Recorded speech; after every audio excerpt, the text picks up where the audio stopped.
Thank you. It's more like it. I mean, obviously, they were so stunned by the brilliance of John Darch's stuff on Safe Standing. They were stunned into silence, but they've now woken up and they're back, and so are we. I am Stamford Chidge. This is the Chelsea Fancast. He is Pablo. He is Ross. And he is Darren. And bit of hesitation. I know, bit of hesitation. It's not. If what's that? No Just repetition. No repetition. Exactly. No deviation. no hesitation. That should be the title of our show because we would fail massively. Now, a few years ago, before we were famous and rich, obviously, and Darren was driving around in a Bentley. We used to do something called You're on CFFC, which is basically I was too lazy to produce content for the show myself, so I would basically purloin the comments from Facebook. And stuff, and that's what we were doing in the show.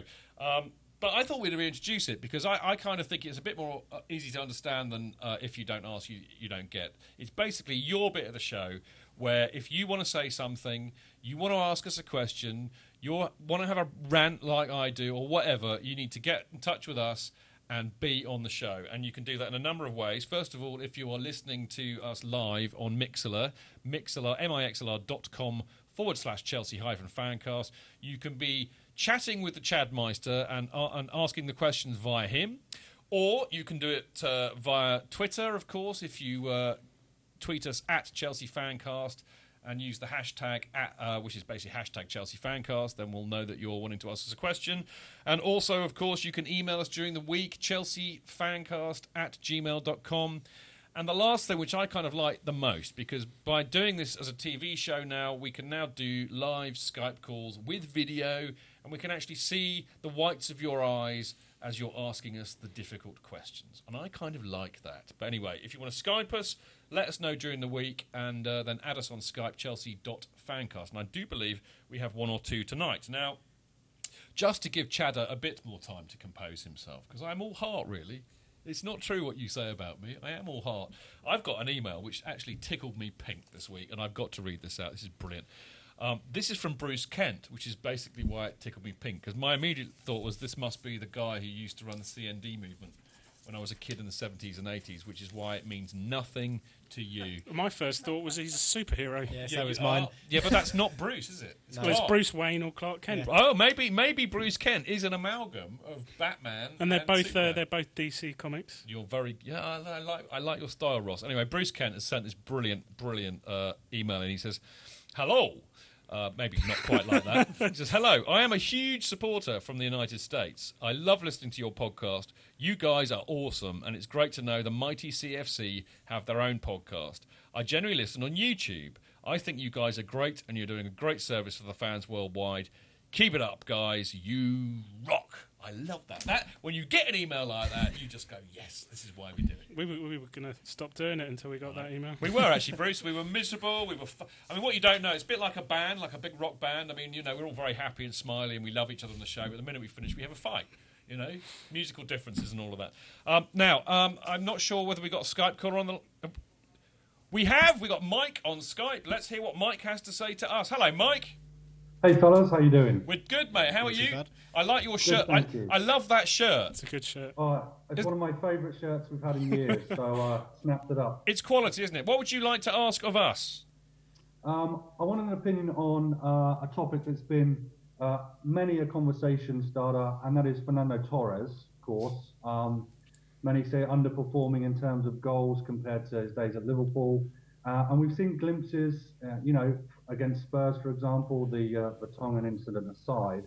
And Mourinho clearly has some faith in him, with him sending Lukaku out on loan and keeping Torres in the mix.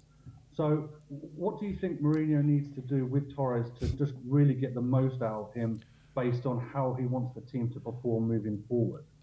Great. Can I give you the silly answer first? Because I know you would expect nothing less from me. Absolutely. He needs to punch him in the face very hard before each game. Because in my experience, Mike, when Torres gets one in the mush, he plays like a loon. He's brilliant. But no, I think I'll ask Pablo. You'll get a sensible answer from Pablo first. I was going to say the same thing. You were going to say the same.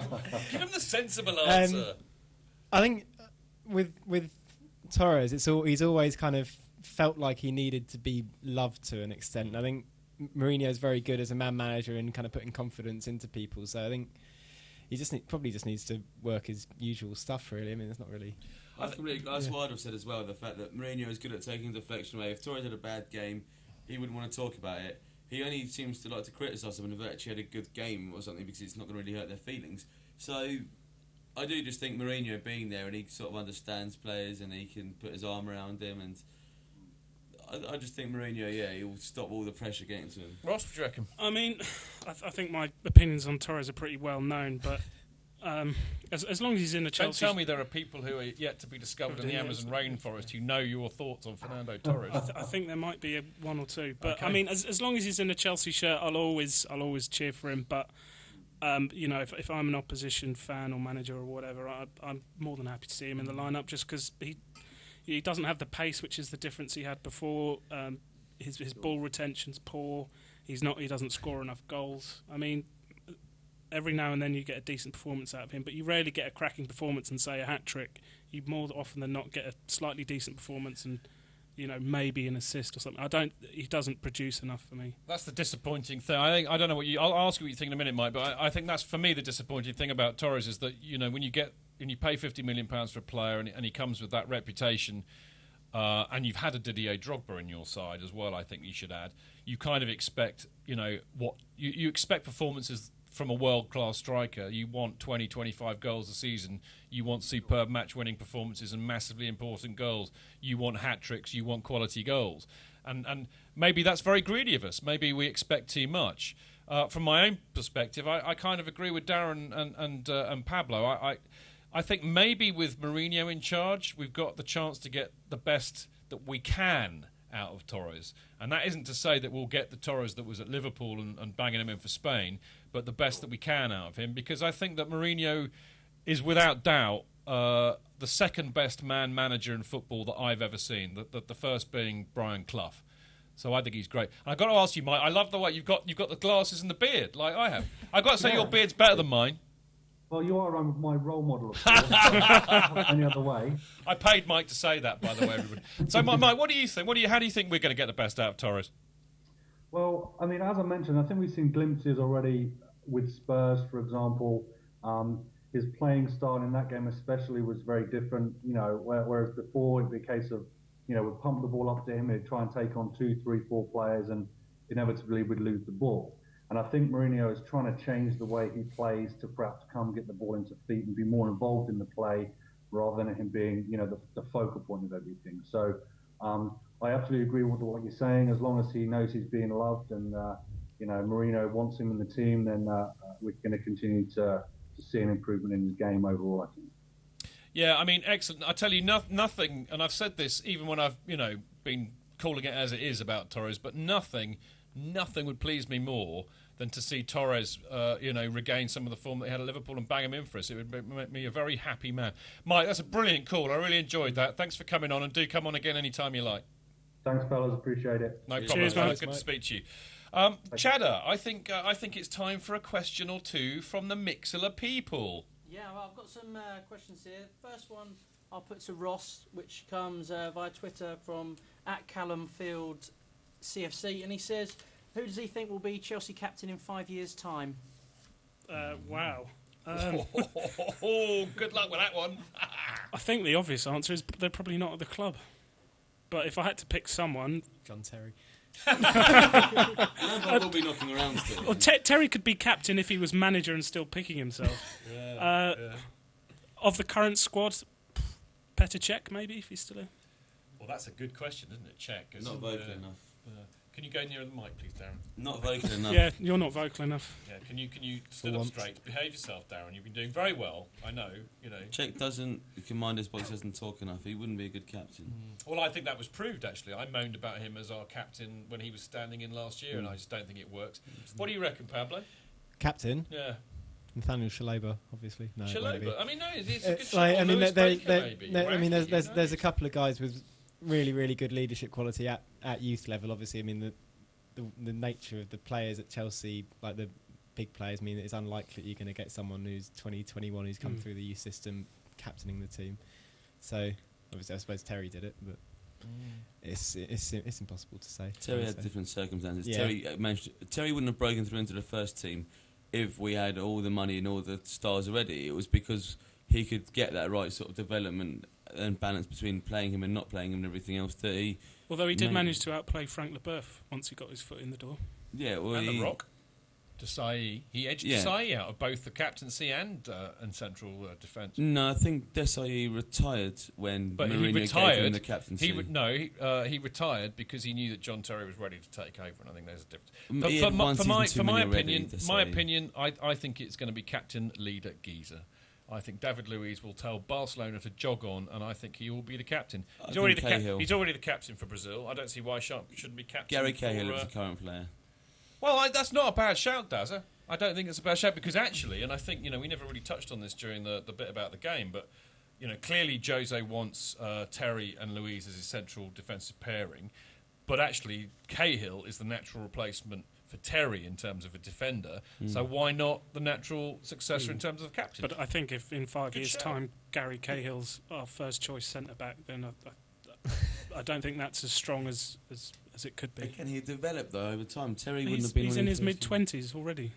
So Chidge, last week you said that you thought David Luiz would be a future captain. No, but I said that Darren had a good shout. I didn't say I agree with it because I still think it's going to be David Luiz. But I think actually that's a logical thing for him to say, and I actually think Cahill's a lot better than he's given credit for. Chatter, I think we should move on before I have to punch somebody.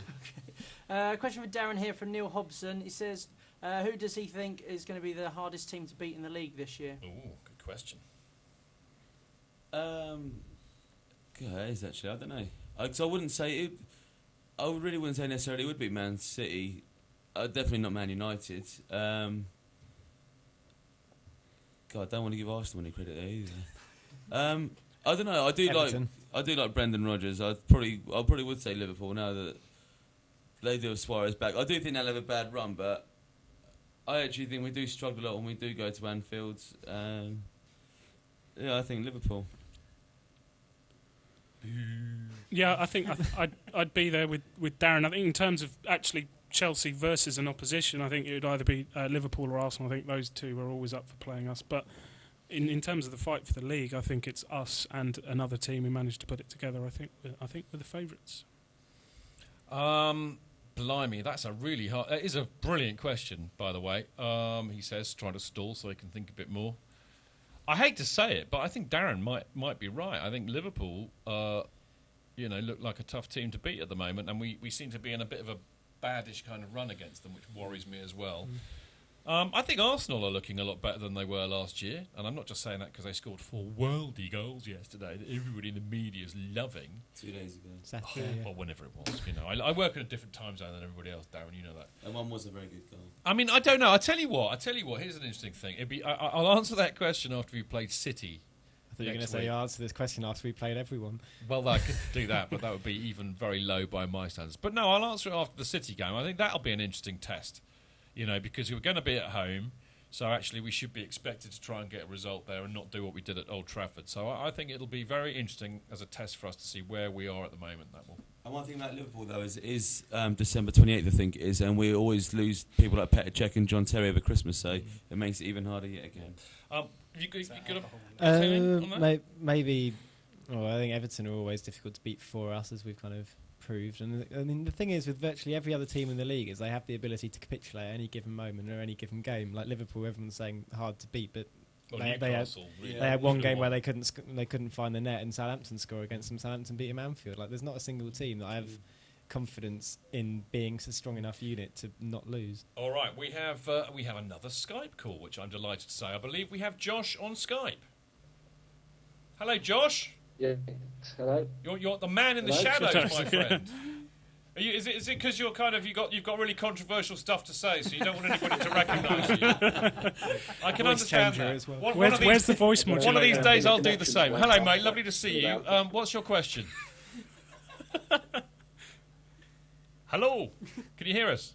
Yeah.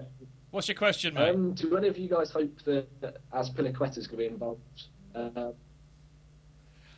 Do any of you hope that Azpilicueta will be involved over the next few months a bit more over the Christmas period as the games get a bit more thick and fast? Good question, mate. Good question. What do you reckon, Dazzling? I don't actually think he will, because Mourinho seems quite set on Ivanovic being at right back. Yeah, he might play him for League Cup games and whatnot, and Champions League games. We do top the group stages early, but I don't know. Mourinho likes to be quite set in his ways about things, and if Terry got injured, I wonder if we'd just stick Cahill at centre back. I don't know if he would stick Ivanovic there necessarily and Azpilicueta outright. I don't know. I'm inclined to. I worry about it because he was quality last season. I'd love to see him playing more. Really, really would. And I think actually he's arguably as solid as Ivanovic can be in the right game, and he also offers just the same kind of threat. Really, he's just doesn't have the set piece and the strength kind of aspect that Ivanovic has. But ultimately, I'd like to see him play more. Yeah.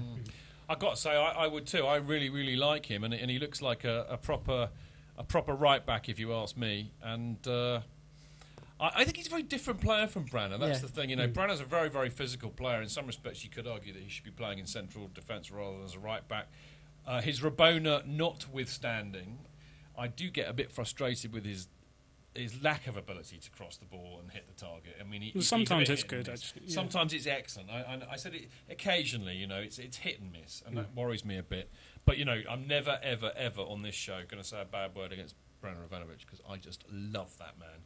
But I do love Aspie, and I hope that he will get plenty of opportunities in games. I think he's kind of the odd man out at the moment. I think.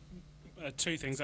Jose quite likes Branner, but at the same time he also likes having one fullback who'll get forward, bomb on, and one who's a bit more solid defensively because it's a nice balance. But I think he'll get games. I can't see Branner playing 60 games, 2 games a week.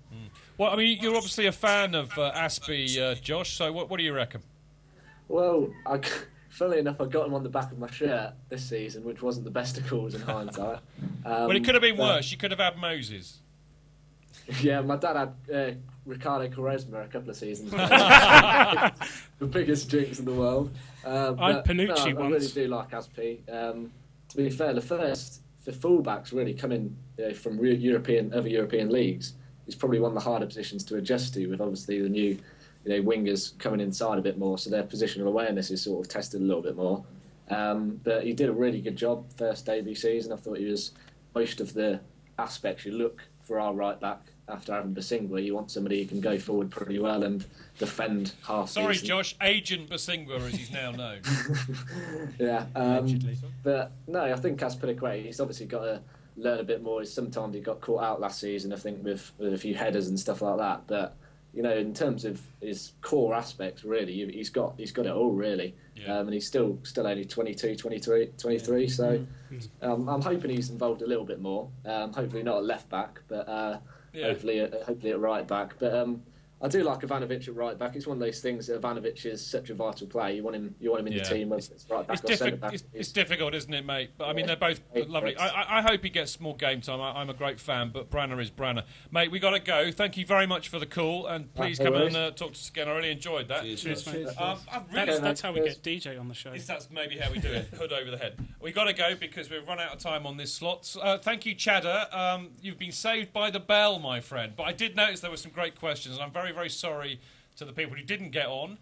Try Skype, people who are listening on Mixler. You're already on your computer. It's not a massive leap of technology to do a Skype call. You'll get on. I can't wait for next week. It was a good one this week. After the break, it will be time for our news roundup and other stuff.